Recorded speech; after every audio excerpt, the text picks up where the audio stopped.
I never thought owning a snow plow would turn me into the villain of Riverside Heights. But here I was, sitting in my living room while 3 feet of fresh powder buried the entire neighborhood under a blanket of white chaos.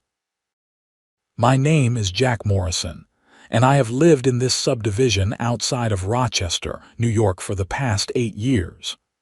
When I moved here, the place seemed perfect. Nice houses, decent people, and best of all, I bought a corner lot with extra driveway space for my business equipment. I run a landscaping company called Morrison's Property Services, and during winter months, I pivot to snow removal.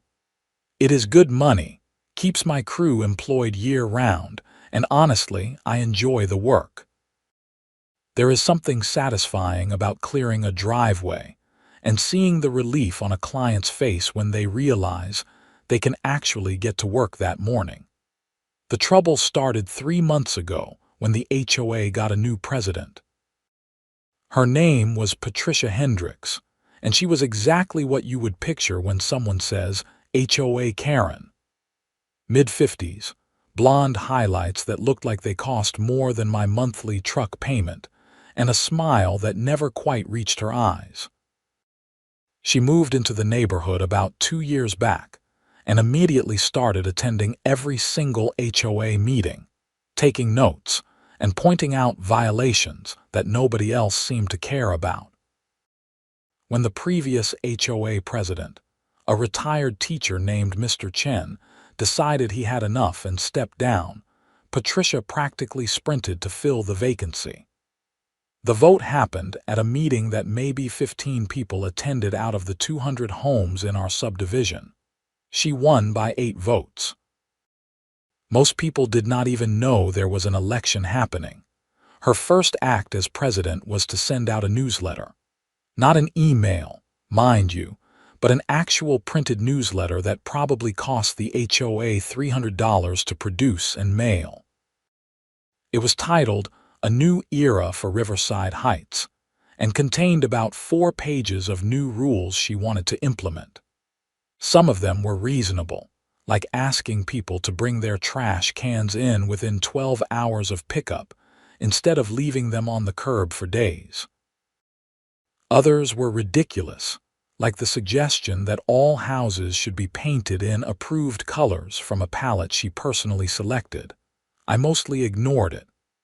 I paid my HOA dues on time, kept my lawn maintained, and did not cause problems. My work truck was usually parked in my driveway or out on jobs. During winter, I kept my plow truck on the street sometimes because my driveway was not quite long enough to accommodate both my personal vehicle and the truck with the plow blade attached. The truck stuck out maybe 2 feet past my property line, parked legally on the public street. Nobody had ever complained about it before. Then November rolled around, and I got my first nastogram from Patricia.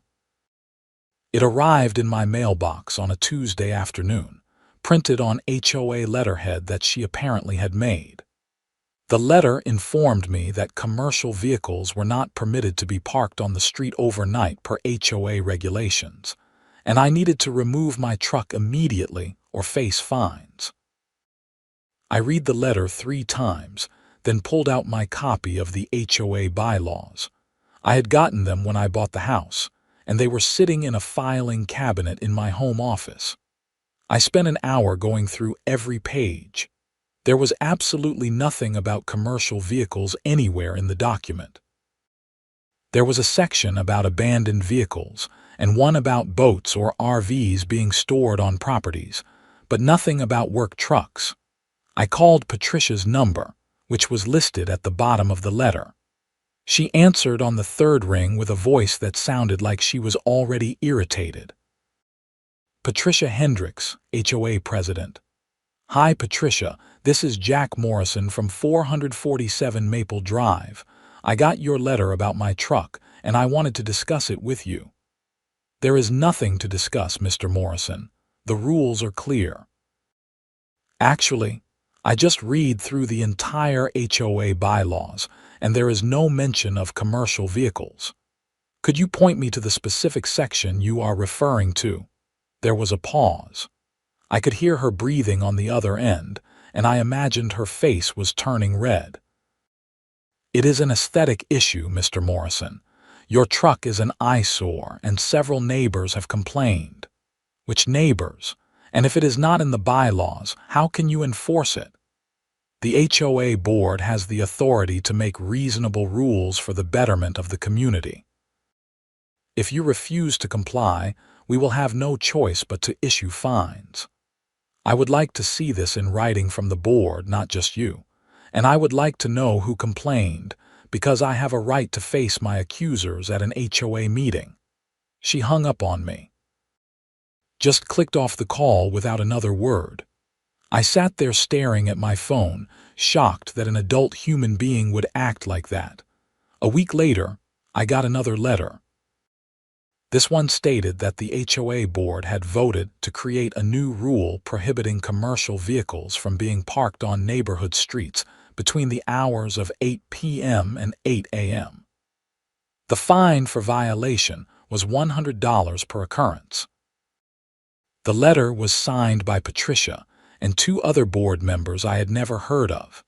I did some digging and found out that the board consisted of Patricia, her friend Deborah Walsh, who lived 3 doors down from her, and a guy named Tim Porter, who was apparently Deborah's brother-in-law. The 3 of them had appointed themselves to the board after the previous members all resigned in frustration. According to the bylaws, board members were supposed to be elected at an annual meeting with a quorum of homeowners present. None of that had happened. I started parking my truck in front of my house around 7:45 p.m. every night and moving it by 8:01 a.m. every morning, just to be petty. Patricia noticed, of course, and I got another letter saying that I was violating the spirit of the rule. I ignored it. December arrived, and with it came the snow. Rochester winters are no joke. We regularly get buried under feet of snow, and the city has an entire fleet of plows working around the clock during big storms. Our subdivision, being a private community, was responsible for its own snow removal on the internal streets. The HOA had always contracted with a local company to handle it, paying them out of our dues. Here is where things got interesting. I ran into Tim Porter at the gas station one morning in early December. He looked exhausted, and when I asked him what was wrong, he told me that Patricia had fired the snow removal company to cut costs and had decided to let nature take its course with the snow this year. What does that even mean? I asked him. I have no idea, man. She said people have SUVs and they can handle a little snow. I tried to tell her that is insane, but she does not listen to anyone.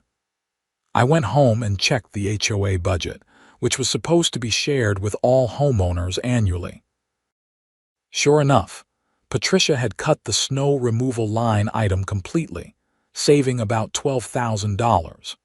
She had reallocated that money to beautification projects, which apparently meant new signs at the subdivision entrance with her name on them as HOA president. The first real snow came on December 18th. We got about 8 inches overnight, and by morning, the subdivision streets were a mess. I got up early, fired up my plow truck, and headed out to handle my contracted clients. As I was leaving, I noticed several neighbors trying to dig their cars out, spinning tires and generally struggling. The main road through the subdivision had not been touched. I felt bad. These were my neighbors, people I had known for years.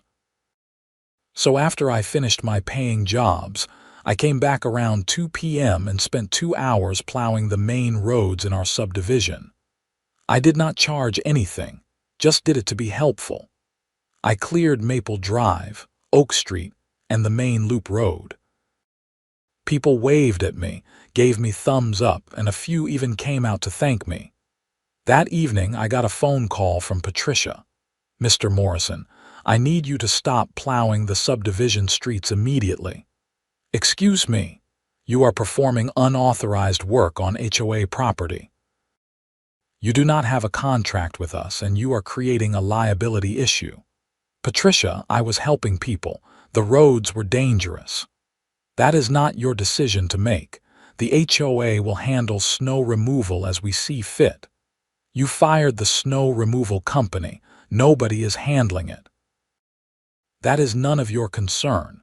If you continue to plow without authorization, I will have your truck towed for being illegally parked on HOA property. I almost laughed. The streets are public roads, Patricia. The HOA does not own them. We have an easement and maintenance responsibility. Do not test me on this, Mr. Morrison. She hung up again.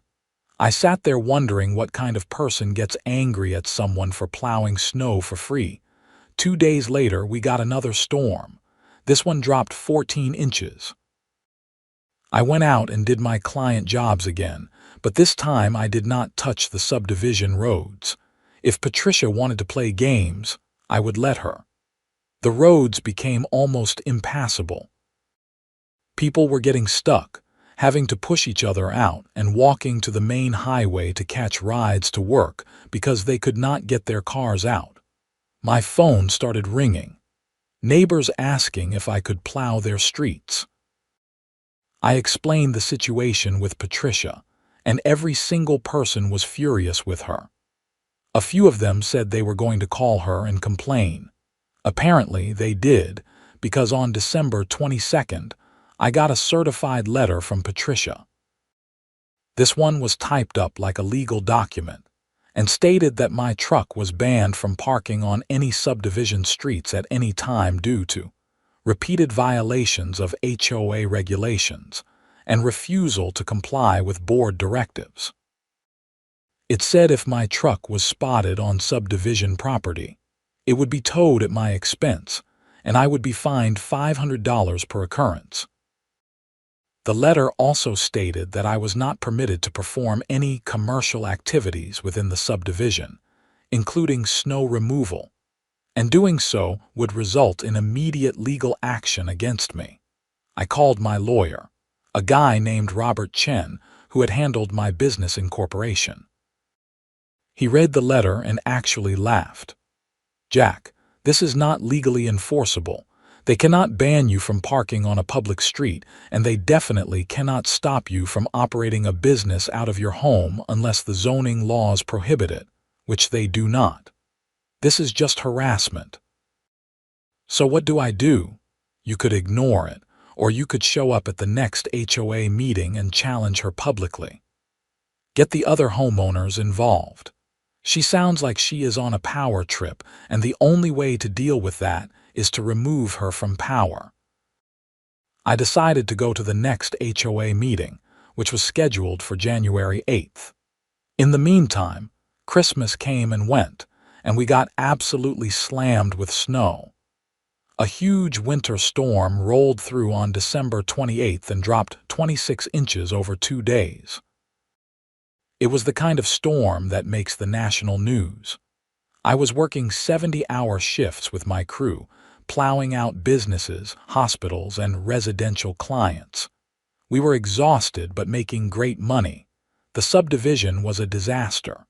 The roads were completely impassable. People were literally snowed in, unable to leave their homes. I watched from my front window as neighbors tried to dig out, only to get their cars stuck in the middle of the unplowed streets. One elderly couple, the Johnsons from 3 houses down, got their car stuck and had to abandon it. Mr. Johnson was in his 70s and had a bad hip. Watching him struggle through waist-deep snow to get back to his house made my blood boil. I called Patricia. She did not answer, so I left a message. "Patricia, this is Jack Morrison. The subdivision is in a state of emergency. People cannot get out. I am offering to plow the roads for free, no charge to the HOA, just to help our neighbors. Please call me back." She never called back. Instead, I got a text message from a number I did not recognize. It said, "Remove your truck from subdivision streets or it will be towed." This is your final warning." I looked outside. My truck was parked in my driveway. It had not been on the street in days. I responded. "Who is this?" The reply came back. "HOA board, we are monitoring your property." That creeped me out. I went outside and looked around. I did not see anyone, but the idea that Patricia or her cronies were watching my house felt like stalking. On December 30th, Mr. Johnson had a medical emergency. His wife called 911, but the ambulance could not get into the subdivision because the roads were blocked with snow. They had to send a fire department rescue vehicle with tracks, and even that took 45 minutes to arrive instead of the usual 10. Mr. Johnson ended up being okay. He had a minor heart attack, but the delay could have killed him. That night, I decided I was done playing nice. I hooked up my plow truck, drove to the entrance of the subdivision, and started clearing the main roads. I worked for 5 straight hours, clearing every street, pushing snow into the designated areas, and making sure every single home had access to get out. When I was finished, it was 3 a.m. and I was exhausted, but the roads were clear. The next morning, I woke up to someone pounding on my door. I stumbled downstairs in my pajamas and opened it to find Patricia standing there with a tow truck behind her and 2 guys in reflective vests standing next to my plow truck. "What the hell are you doing?" I asked. "I told you your truck was banned from subdivision property. I am having it towed." "It is in my driveway, on my property." "The plow blade is extending over the sidewalk, which is HOA property. That is a violation." I looked at my truck. The blade was angled and maybe 6 inches of it was over the sidewalk. It was the most ridiculous thing I had ever heard. "You are insane." "Get off my property." "I am enforcing HOA rules, Mr. Morrison. You have been warned repeatedly." One of the tow truck guys looked uncomfortable. "Madam, I do not think we can legally tow this. It is on his property." Patricia whirled on him. "I am paying you to do a job. Do it." The guy shook his head.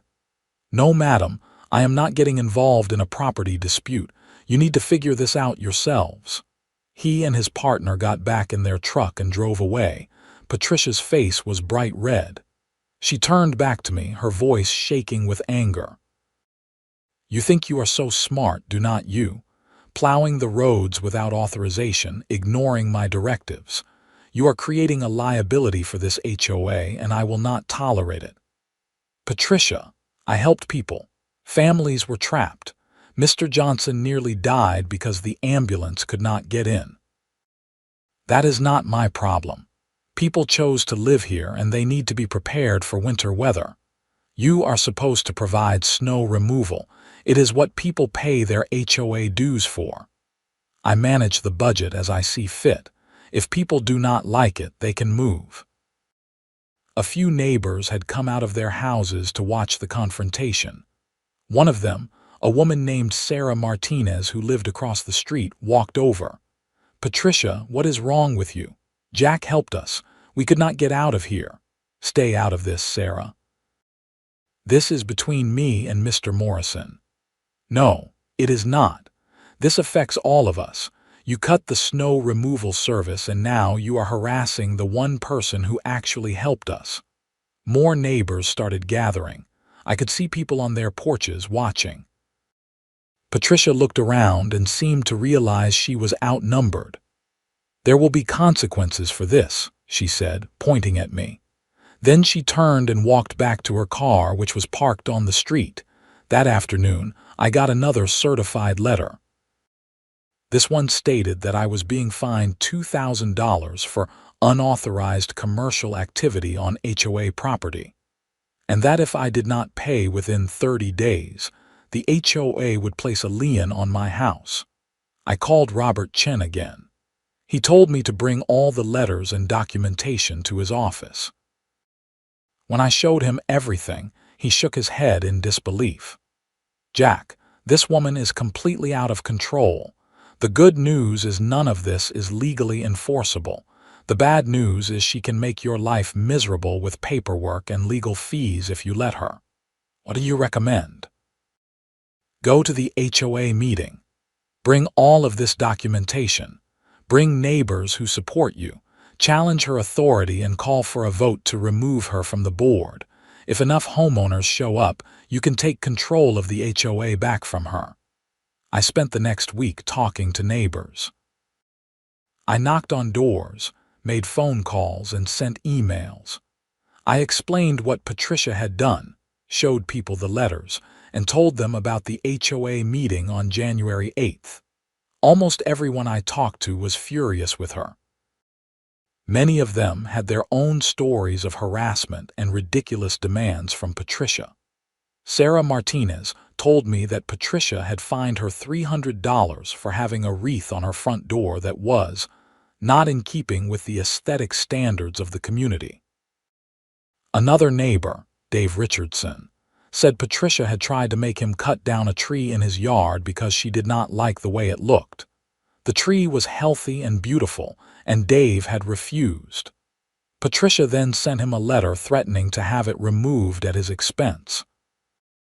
The more I talked to people, the more I realized that Patricia had been terrorizing the entire neighborhood. She had just picked on me more because I stood up to her. January 8th arrived, and it was another snowy day. We had gotten 6 more inches overnight, and the subdivision roads were a mess again. I had not plowed them since the last time, sticking to my decision to let Patricia handle it. People were struggling again, but this time everyone knew why. The HOA meeting was scheduled for 7 p.m. at the community clubhouse, a small building near the subdivision entrance that was used for events and meetings. I arrived at 6:45 and was shocked to see the parking lot was already full. People were parking on the street and walking in. Robert Chen met me at the entrance. "Looks like you got a good turnout," he said. "I am nervous as hell. Do not be. Just tell the truth and let the homeowners decide." We walked in together. The main room was set up with rows of chairs facing a small table at the front where Patricia, Deborah, and Tim were sitting. Every single seat was filled, and people were standing along the walls. I estimated there were at least 100 people there, maybe more. It was by far the largest turnout for an HOA meeting in the history of Riverside Heights. Patricia looked shocked when she saw the crowd. She had a stack of papers in front of her and a gavel, which seemed absurd for an HOA meeting. She banged it on the table. "This meeting will come to order. We have several items on the agenda tonight. I move that we skip the agenda and discuss the snow removal situation," someone shouted from the back. It was Dave Richardson. Several people applauded and voiced agreement. Patricia banged the gavel again. "That is not how this works. We will follow proper procedure." "Proper procedure?" Sarah Martinez stood up. "You have not followed proper procedure since you became president. You were not even legally elected." The room erupted in voices. People were shouting, agreeing, and arguing. Patricia kept banging the gavel, but nobody was paying attention to her. Robert Chen stood up. "Excuse me, everyone. My name is Robert Chen, and I am Mr. Morrison's attorney. I would like to address the board if I may." The room quieted down. Patricia looked like she wanted to object, but she could see she was losing control of the meeting. "Fine. Make it quick." Robert walked to the front of the room and turned to face everyone. "Thank you. I have reviewed the HOA bylaws for Riverside Heights, and I have some concerns about the current board's legitimacy. According to the bylaws, board members must be elected at an annual meeting with at least 20% of homeowners present, which would be 40 homes. The last election had 15 people present and did not meet the required quorum.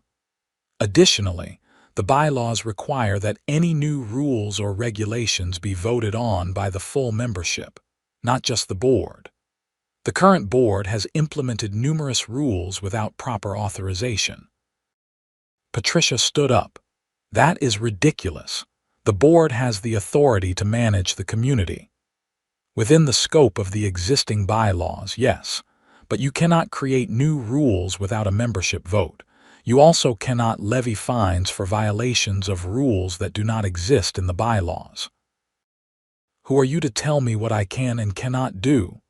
I am an attorney who specializes in HOA law, Mrs. Hendricks, and I am telling you that your actions are not legal.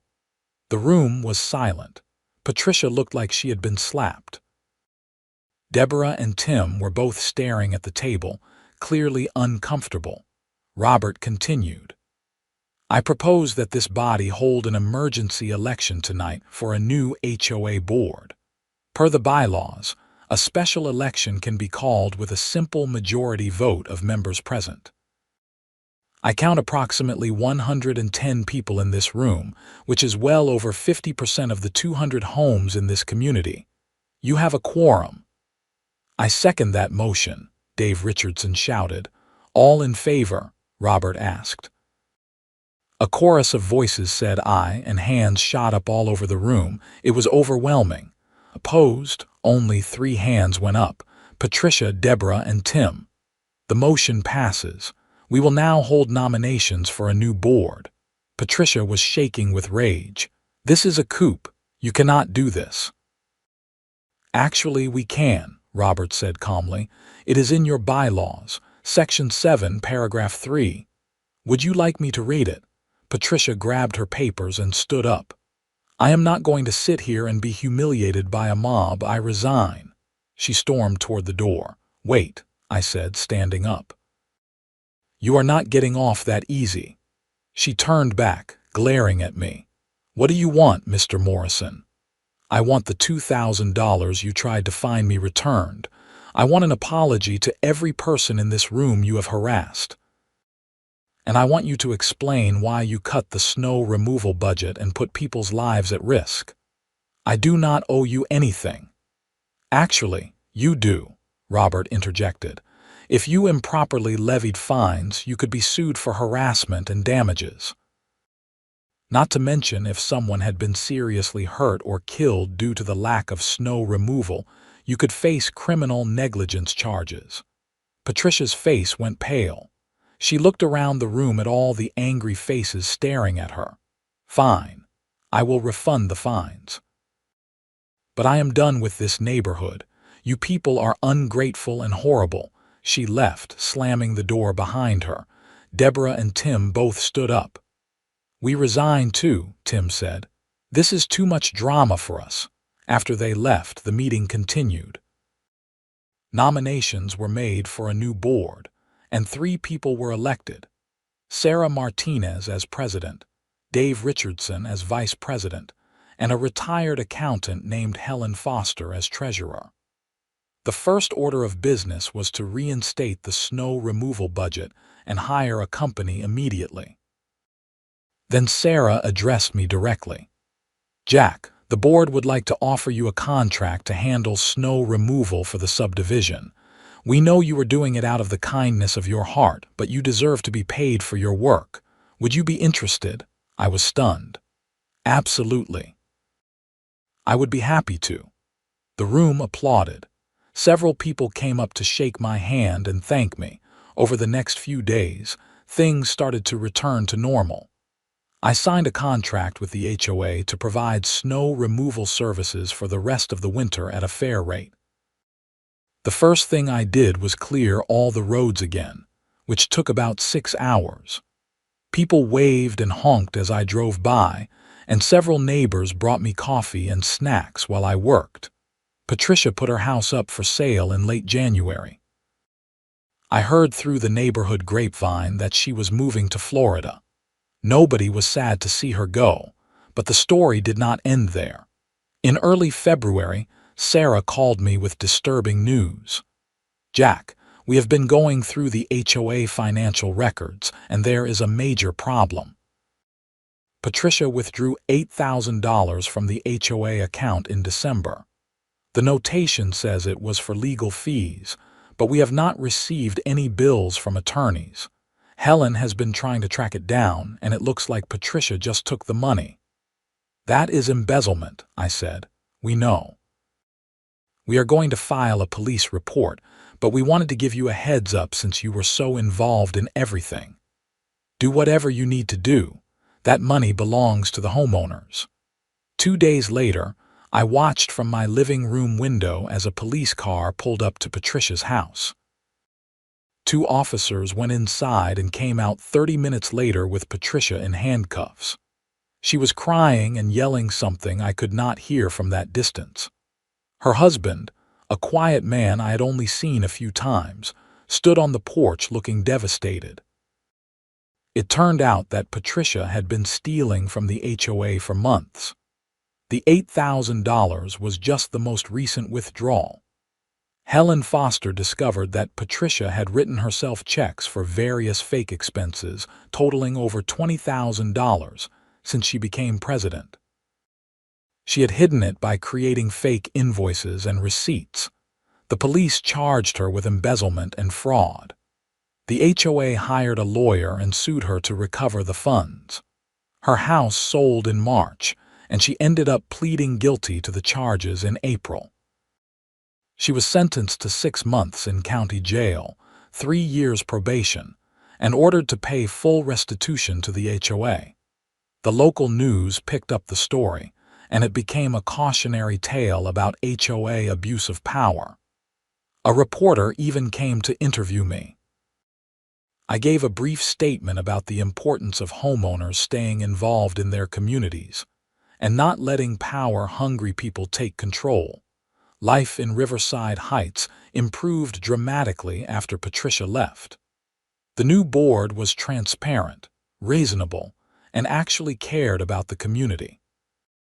They sent out monthly newsletters with clear financial reports. They held quarterly meetings where anyone could voice concerns. And most importantly, they treated homeowners like adults instead of subjects to be ruled over. I continued to provide snow removal services for the subdivision throughout the winter. Every time it snowed, I would clear the roads, and people would thank me. It felt good to be appreciated instead of harassed. One Saturday afternoon in late March, after the last snow of the season had melted away, Sarah and Dave organized a neighborhood barbecue at the clubhouse. It was meant to be a celebration of getting through a difficult winter and a fresh start for the community. Nearly every family showed up. I was manning one of the grills when Mr. Johnson walked over with his wife. He had recovered fully from his heart attack and looked healthier than ever. "Jack, I wanted to thank you properly," he said, handing me an envelope. "Mr. Johnson, you do not need to thank me. Open it." Inside was a card signed by at least 50 neighbors and a gift certificate to a steakhouse in downtown Rochester. "You saved my life," Mr. Johnson said, his voice cracking with emotion. "If you had not cleared those roads that night, I do not think I would be standing here." The doctors said every minute counted. His wife hugged me, tears in her eyes. "Thank you for caring about us." I felt my own eyes getting wet. "You are welcome. I am just glad you are okay." As the afternoon went on, I realized something important. When I had started this whole battle with Patricia, I was just trying to protect my right to park my truck and run my business. But it had become about something much bigger. It was about community, about standing up to bullies, and about doing the right thing even when it is difficult. Patricia had tried to use the HOA as a weapon to control people and enrich herself. She had made people's lives miserable and put them in danger. But in the end, the community came together and stopped her. We took back control of our neighborhood and made it a better place. As I stood there at the barbecue, watching neighbors laugh and kids play, I felt proud of what we had accomplished. Riverside Heights was not perfect, but it was ours, and we were going to take care of it together. The following months were peaceful. Summer came, and I went back to my landscaping business. The new HOA board did their jobs quietly and efficiently. Property values in the subdivision actually increased, because word spread that we had gotten rid of our toxic HOA president. People wanted to live in a community that actually functioned properly. In August, I got a call from a reporter at a regional magazine. They were doing a feature story about HOA horror stories and wanted to interview me. I agreed, and the article came out in October. It generated a lot of discussion about the need for HOA reform and homeowner rights. I even got calls from people in other states asking for advice on dealing with their own problem HOAs. I always gave them the same advice: stay involved, know your rights, and do not be afraid to stand up for yourself. HOAs are supposed to serve the community, not rule over it. When they forget that, it is up to the homeowners to remind them. One afternoon in November, almost a year after the whole mess started, I was in my driveway washing my truck when a car pulled up. A woman in her 30s got out, looking nervous. "Are you Jack Morrison?" she asked. "That is me. Can I help you?" "I am Rebecca Stone. My husband and I are thinking about buying a house in this subdivision. We have read about what happened last year, and I wanted to ask you about it. Is this a good place to live?" I smiled. "It is a great place to live. We had some problems, but we fixed them. The HOA is run by good people now, and everyone looks out for each other." "What about snow removal?" she asked, laughing. "That was a big part of the story." "Snow removal is handled professionally, and if there is ever an emergency, neighbors help neighbors. That is how it should be." She thanked me and left. A few weeks later, I saw a moving truck at the house she had mentioned. She and her husband moved in, becoming the newest members of Riverside Heights. The first snow of the new winter season came in mid-November. I was ready with my plow truck, fully maintained and equipped. At 6 a.m., I started my route, beginning with the main roads in the subdivision as per my contract with the HOA. The streets were quiet, just the sound of my plow scraping pavement and the rumble of my truck's engine. As I made my way through the neighborhood, I noticed something different. People had put small reflective markers at the end of their driveways to help me see where the edges were in the dark. Someone had left a thermos of hot coffee on their mailbox with a note that said, "Thanks, Jack." Another family had made a sign that said, "Snow Hero," with an arrow pointing to the street. These small gestures meant more to me than any payment ever could. They showed that the community appreciated what I did, that I was valued as a neighbor and not just a service provider. I thought back to that day when Patricia had tried to have my truck towed, when she had banned me from the streets and threatened me with fines and legal action. She had tried to make me feel small and powerless. Instead, she had united the neighborhood against her and ultimately destroyed herself. The irony was not lost on me. By trying to punish me for helping people, she had shown everyone exactly what kind of person she was. By banning my truck from the streets during snow removal, she had made it impossible for anyone to ignore the problem. Her own cruelty had been her downfall. As I finished plowing the last street and headed home, the sun was just starting to rise.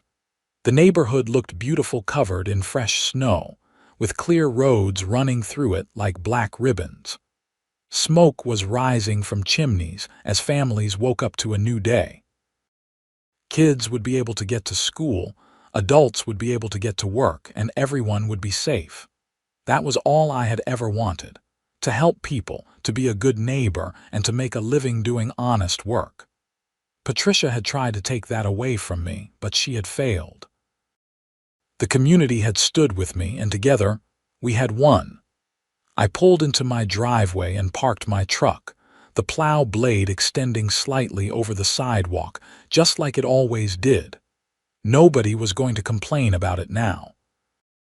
I sat there for a moment, engine idling, feeling grateful for everything that had happened.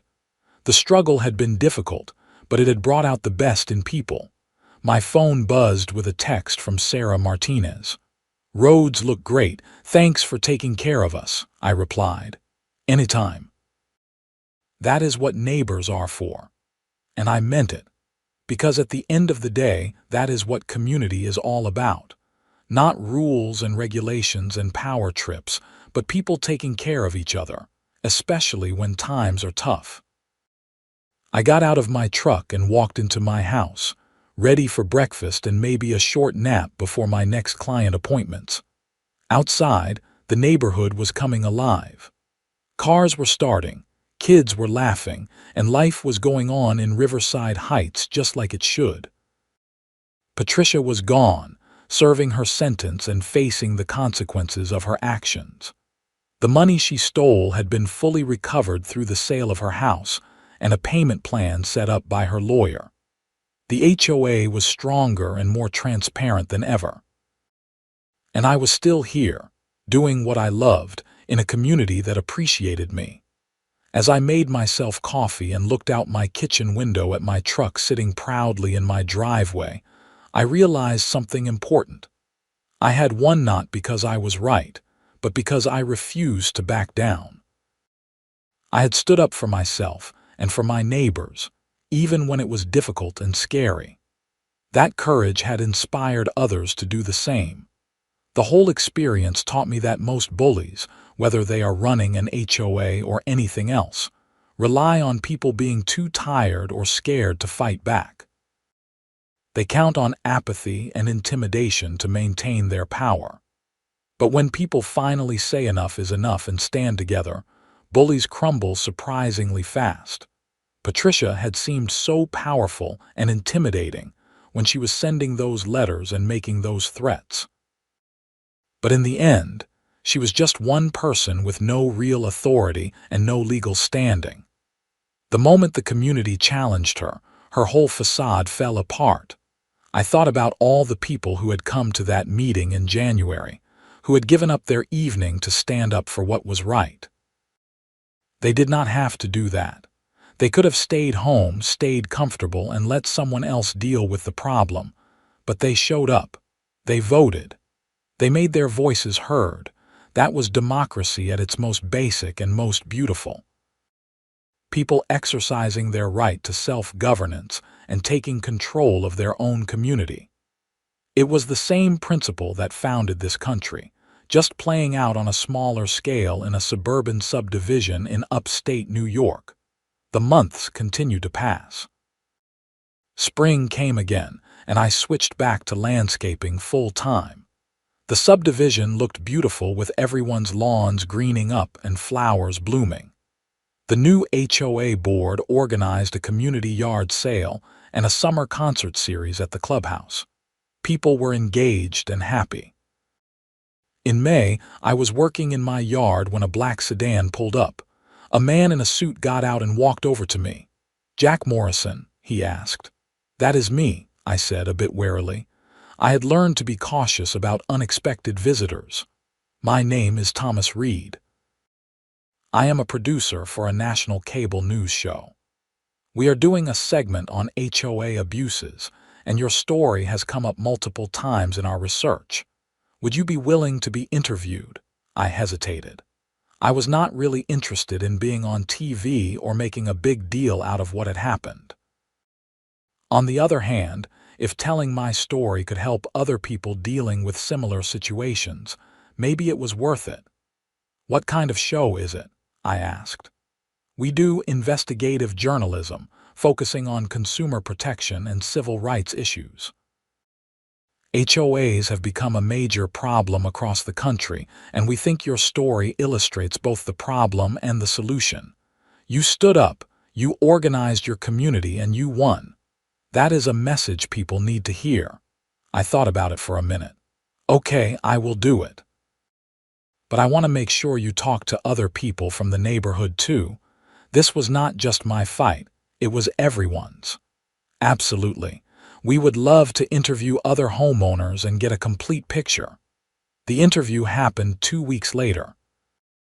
They brought cameras and lights and turned my living room into a temporary studio. I told them the whole story, from the first letter about my truck to the final resolution and Patricia's arrest. They interviewed Sarah, Dave, Mr. Johnson, and several other neighbors. They even got footage of the subdivision and my truck. The segment aired in July, and it generated a huge response. The show's website got thousands of comments from people sharing their own HOA horror stories. Several state legislators contacted me asking about potential HOA reform legislation.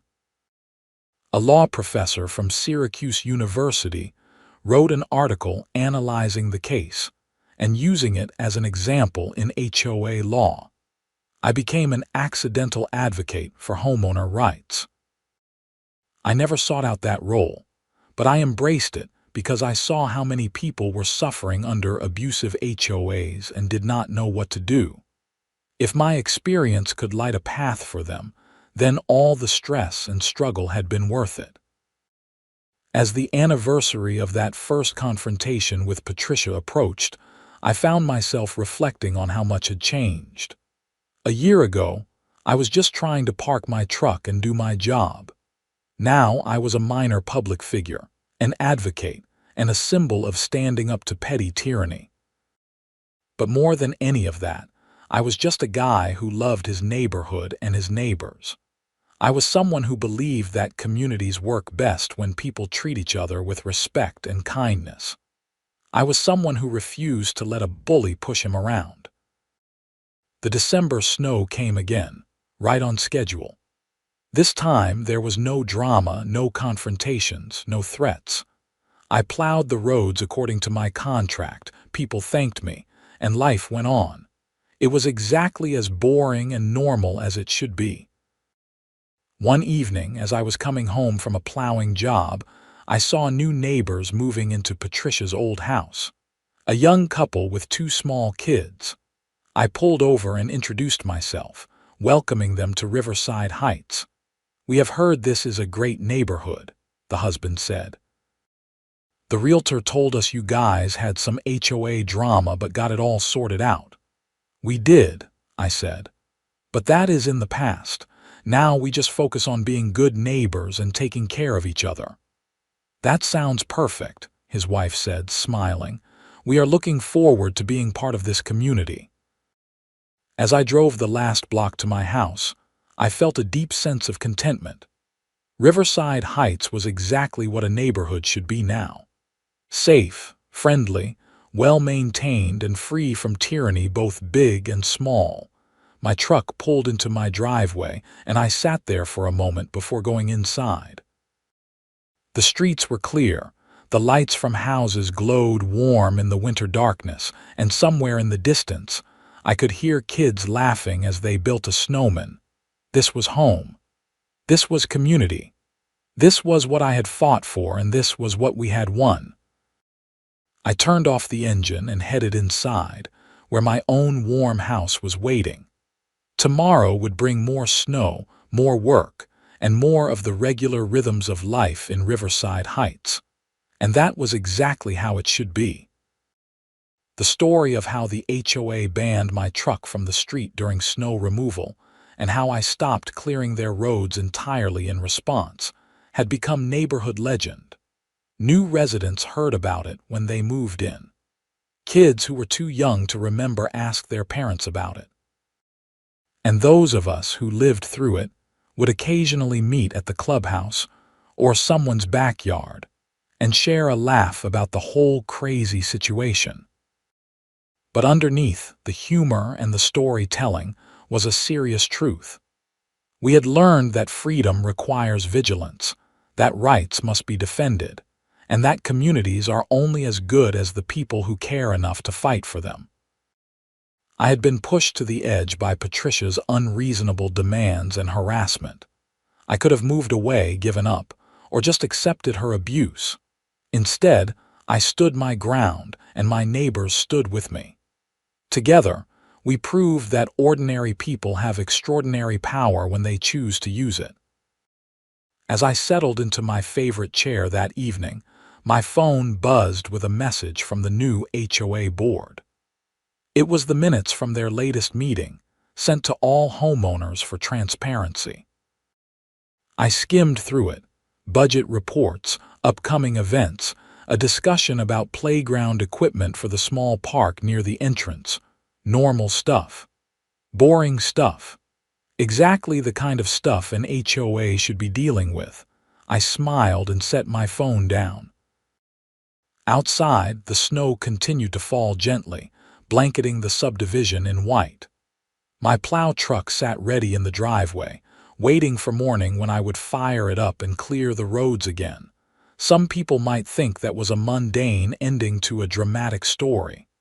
But to me, it was perfect. The return to normalcy, to community functioning as it should, was the whole point. We had fought not for glory or recognition, but for the simple right to live our lives in peace. And now we had it. The roads would be cleared, the kids would get to school, people would get to work, and life would continue in Riverside Heights.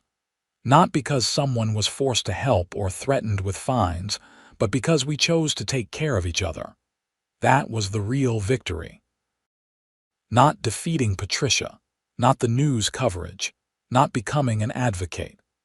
The real victory was building a community where people actually wanted to help their neighbors, where the HOA served instead of ruled, and where a guy could park his plow truck in his own damn driveway without being harassed. I turned off the lights and headed upstairs to bed. Tomorrow would be another snowy day in Rochester, New York. The roads would need clearing, clients would need service, and my neighbors would need help. And I would be there, just like always, doing what needed to be done. Because that is what good neighbors do. They show up. They help out.